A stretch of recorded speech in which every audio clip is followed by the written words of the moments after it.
team, let's talk about how much protein you can digest or absorb. And there's tons of rumors on there, like you used to hear 30 to 40 grams, or you still hear that. Let's really dive into this myth, because that's what it is, a myth. There's not an upper threshold or limit to how much protein that you can absorb in a single sitting, or how much protein would be useful. Now, I definitely wouldn't recommend eating 150 grams of protein in one sitting. There could definitely be some digestional issues with that, some stomach discomfort, but let's kind of dive in. So protein absorption or digestion starts in the mouth. It then moves into the intestinal tract, where it is unfolded and denatured and enzymatically started to become broken down. So pepsin is a key enzyme in that, and there are many others. So we're taking a very kind of complicated process here and just kind of talk basic, making it more basic for better understanding.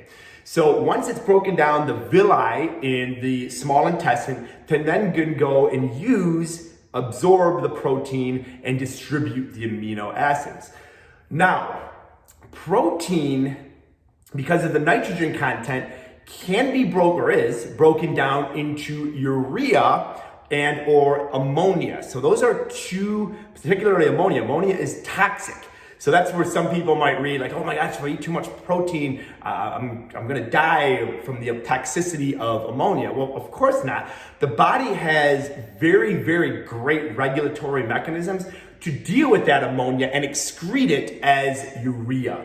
So basically what your body would do when you have a large amount of protein that's leading into ammonia production that needs to be removed is it will slow down digestion. So say, whoa, okay, well, let's slow down. Let's deal with this ammonia first, get it out, and then pick the digestion back up. So basically, if you have, say, 100 grams of protein, it's going to take a lot longer for that to be digested, because that digestive train is going to come to a halt to deal with the ammonia excretion through urea. The bottom line also is we can only absorb the protein that we eat. So say we eat 50 grams of protein, or we'll just say 180 grams of protein. That's about my protein requirements for my goals for a day. My body, under the best case scenario, is only going to absorb or utilize for skeletal muscle, not absorb, but utilize for my skeletal muscles about 5 to 10 grams per day.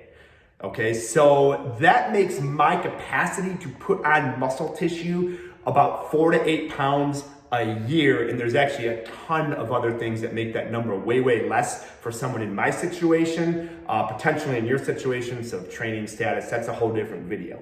But under optimal scenario for a newly training individual, about 4 to 8 pounds per year is all we're capable of putting on as far as new tissue, because we're only capable of having our skeletal muscles absorb about that 5 to 10 gram of amino acids.